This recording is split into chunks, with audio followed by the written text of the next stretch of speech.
ગોપાલ ખેડૂત મિત્રો, આજે આપણે ક્રાંતિ બાયોગેસ્ટર એટલે કે ખાતરનું કારખાનું ખેતરના શેઢે જે અત્યારે પ્રાકૃતિક કૃષિ થાય છે એ પ્રાકૃતિક કૃષિનું પહેલું પગથિયું આપણે કહી શકીએ. એ ટાઈપનું આ ક્રાંતિકારી યુનિટ છે. આ યુનિટની અંદર ગાયનું છાણ, ગૌમૂત્ર, છાશ, નિંદામણ, ગોળ અને ચોખા આ બધી વસ્તુ આજે અમે આની અંદર ઇનપુટ કરી છે. અને આ ઇનપુટ કરીને અને આ હવે 30 દિવસે ચાલુ થશે. 30 દિવસે ચાલુ થશે એટલે આની કાયમીની કેપેસિટી 150 લીટરની છે. હવે પહેલેથી આપણે જોઈએ તો આ જે ડ્રમ છે, આ ડ્રમની અંદર ગાયનું છાણ, ગૌમૂત્ર, છાશ એ બધું નાખવાનું છે. પછી આપણે આ ભાઈની પાછળ જે 6 ઇંચની ટી છે, આની અંદર આપણું જે આખું જે નિંદામણ છે એ નિંદામણ આની અંદર નાખવાનું છે. જે ઓર્ગેનિક કાર્બન 2 તરીકે બને છે. એક છે કે જે ખેતરનું નિંદામણ છે, જે આપણે વાવતા નથી અને ઉગે છે, એ વસ્તુનો બહુ મોટો રોલ છે. એની અંદર ખાસ કરીને કડવો લીમડો, આકડો, ધતોરો, સીતાફળી એવી કડવી વસ્તુ કોઈ નાખવાની નથી. કારણ કે કડવી વસ્તુ શું કામે નાખવાની નથી? આની અંદર જે જીવંત બેક્ટેરિયા છે, ઇનેરોબિક બેક્ટેરિયા, એ કડવી વસ્તુ છે તો મરી જાય.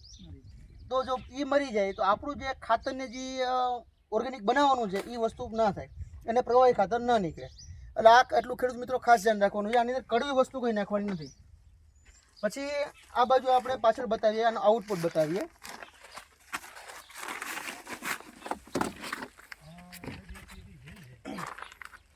આ સેટઅપ આઉટપુટ છે. આઉટપુટ એટલે અહીંથી પ્યોર લિક્વિડ પ્રવાહી ઓર્ગેનિક ખાતર નીકળશે. આ રીતે આખું લિક્વિડ જ નીકળશે. આને ડાયરેક્ટ તમે સ્પ્રે કરી શકશો અને જમીનમાં આપી શકશો અને ડ્રીપમાં પણ આપી શકશો. એટલું ક્લિયર ખાતર આ હોય છે.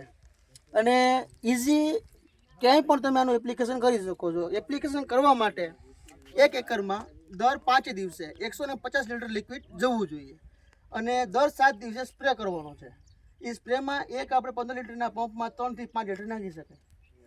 આ નાખવાથી ખેતરમાં જમીન સોફ્ટ થાય, જમીનમાં ઓર્ગેનિક કાર્બનનું લેવલ વધે, અળસિયાની એક્ટિવિટી વધે અને જમીન પોચીને ભરભરી જાય.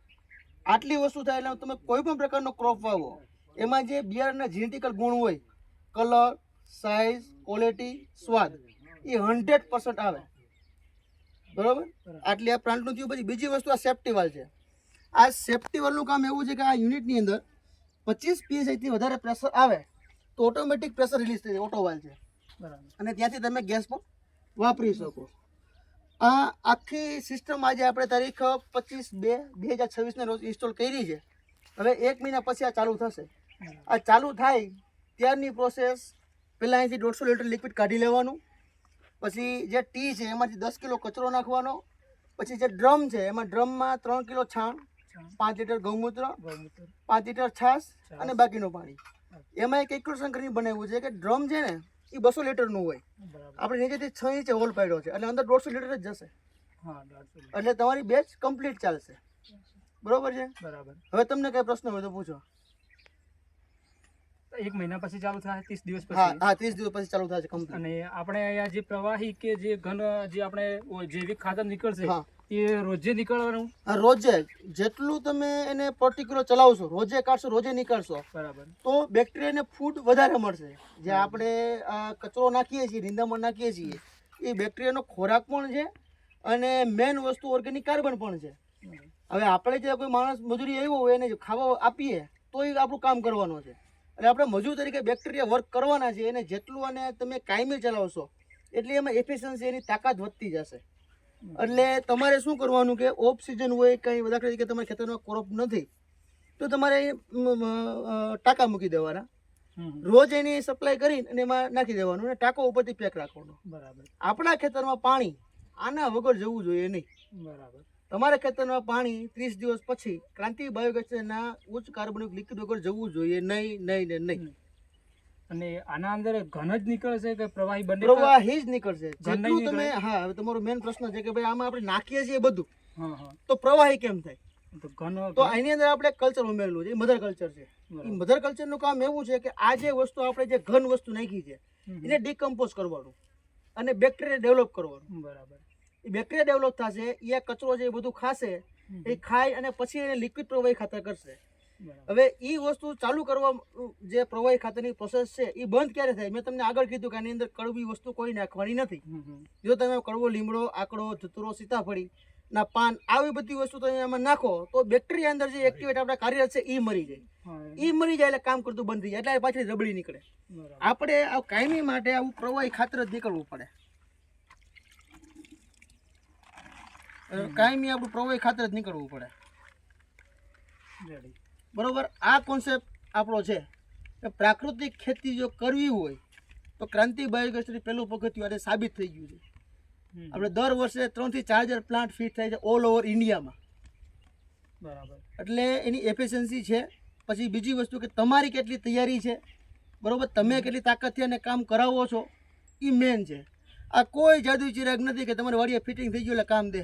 મહિના પછી આપણે રોજનું 3 લીટર ગૌમૂત્ર અને રોજનું હા, અને રોજનું અહીંયાથી આઉટપુટ રોજનું 150 લીટર આઉટપુટ કાઢવાનું, ડેઈલી આઉટપુટ કાઢીને એક સમય ફિક્સ રાખવાનો. બરાબર. કે કાં સવારમાં કાં સાંજે. પછી એવું નહીં કરવાનું કે આજે સવારે અહીંથી કાઢી લીધું અને પાછું કાલ સાંજે કાઢીએ, એવું નહીં કરવાનું. 10 વાગે આપણું પહેલું કામ આ હોવું જોઈએ, કારણ કે આ તમારું આત્મનિર્ભર ખેતીનું મેન કામ છે કે આ યુનિટના હિસાબે તમારે આવતા વર્ષે 80% સુધીનો ખર્ચો તમે બચાવી શકો છો. સવારે ઉઠીને તમારું રૂટીન ક્રિયા કરીને પહેલું કામ આ કરવાનું, થઈ જ જવું જોઈએ. અને સાહેબ આપણે જે આ ગેસ છે જે વધારાનો ગેસ નીકળે આના દ્વારા જે ઓટોમેટિક નીકળી જાય. હા, ઓટોમેટિક. તમે ક્યાંય બહાર ગયા હોય બરોબર, તો તમારે એ ચિંતા નથી. એના માટે આપણે સ્પેશિયલ ISO સ્ટાન્ડર્ડ પ્રમાણે સેફટી આપણે આના રૂલ્સ ફોલો કરીએ. આપણી કંપની ISO સ્ટાન્ડર્ડ છે, બરોબર છે. આ જે સેફટી વાળ છે ને એની અંદર તમારે પાણી ભરવાનું છે, બરોબર છે. પાણી ભરશો એટલે 25 PSI પ્રેશર સુધી એ આખું મેન્ટેન રાખશે. રોજનું પાણી ભરવાનું? હા, રોજનું. એમાં તમારે કાલથી રોજનું પાણી ભરવાનું છે. કાલથી જ તમને કાંઈ ટ્યુબ બોલાવશે, એમાં અવાજ આવશે, બરોબર છે. એમાંથી બુડબુડ અવાજ આવશે, તમને કાંઈ બોલાવશે કે આવો મારે પાણીની જરૂર છે. એ કાંઈ માટે ફૂલ રહેવું જોઈએ. જો તમે એમાં પાણી નહીં રાખો તો આ બેગમાં જે ગેસ સ્ટોરેજ થવું જોઈએ ગેસ સ્ટોરેજ નહીં થાય. ગેસ સ્ટોરેજ નહીં થાય તો અંદર ઓક્સિજન જશે. જો ઓક્સિજન જશે તો સિસ્ટમ ફેલ થઈ જશે. એટલે પાણી રોજ ભરવું જ પડશે. રોજ પાણી ભરવાનું. બીજી વસ્તુ આપણે સગડીની બધું તમને આપેલું છે, એ માટે આપેલું છે કે આમાંથી જે ગેસ મિથેન નીકળે છે એને તમારે સળગાવવાનો છે. જો તમે ગેસ સળગાવશો તો ઓઝોનનું લેયર ડિસ્ટર્બ નહીં થાય.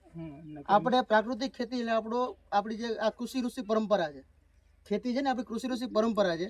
કૃષિ ઋષિ પરંપરામાં એવું છે કે આપણે કોઈને નડવા ન જોઈએ.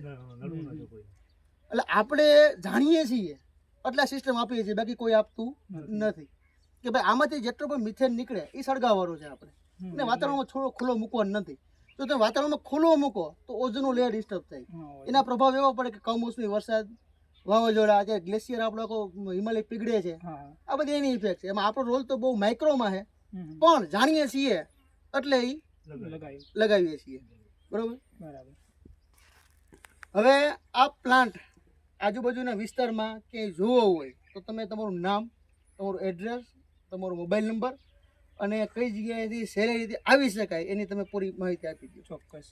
તો ખેડૂત મિત્રો, આજે આપણે બાયોગેસ પ્લાન્ટ જે આપણે ક્રાંતિ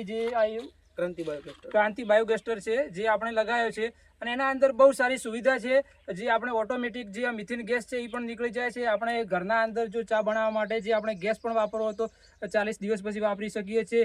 આઉટપુટ પણ આપણે 150 લીટર મહિના પછી કાઢી શકીએ છીએ, અને ઇનપુટ પણ આપણે મહિના પછી કાયમી નીકાળી શકીએ છીએ. અને આપણે ઇનપુટ પણ કરી શકીએ છીએ રોજનું 3 થી 4 કિલો જેવું આપણે ગૌમૂત્ર, છાણ છે, ગોળ છે, બધું. તો બહુ સારું છે ખેડૂત મિત્રો. અને અમારા ત્યાં તમારે વિઝિટ કરવી હોય તો મારું નામ માજીરાણા જીતેશભાઈ કાંતિભાઈ, ગામ ખારા, તાલુકો અમીરગઢ, જિલ્લો બનાસકાંઠા. તમે અમારા ફાર્મ હાઉસ ઉપર આવી શકો છો, મુલાકાત કરી શકો છો, અને તમે આ લાઈવ જે આપણો ક્રાંતિ બાયોગેસ છે તે તમે નિહાળી શકો છો. અને એક ખાસ બીજી વસ્તુ કે તમારી વાડી ઉપર આવીને પસંદ નથી આવી. રીઝન એવું છે કે અહીંયા તમે એક મિક્સ ક્રોપ કરો છો, બરોબર છે. તમે સ્ટ્રોબેરીની ખેતી કરો છો, બરોબર. એ મલ્ચિંગ પદ્ધતિથી જે એડવાન્સ લેવલ કહેવાય તમારા વિસ્તારનું, અહીંયા જે કરે છે પણ બીજા કરે છે, પણ તમે જે કર્યું છે એ એડવાન્સ લેવલનું છે. કારણ કે ઓછી જમીન છે અને નોલેજ ધરાવો છો બાબતે. તરબૂચ કરેલા છે. અને બીજી વસ્તુ કે તમે આ લિક્વિડ જે આપશો ને એ ખાના, કારણ કે આપણે અન્નદાતા, આપણું બિરુદ છે ને અન્નદાતાનું, બરોબર. અન્નદાતા છીએ આપણે. આપણે જાણી જોઈને કોઈને ખરાબ ખવડાવવું નથી. આપણે જાણી જોઈને કોઈને ખરાબ ખવડાવવું નથી. એટલે આપણી જવાબદારી ડબલ થઈ ગઈ છે. એટલે ખેડૂત મિત્રો, આ રીતે આગળ વધો તમે, એવી અમારી કાયમી શુભકામના છે. જય હિન્દ, જય ભારત. હા.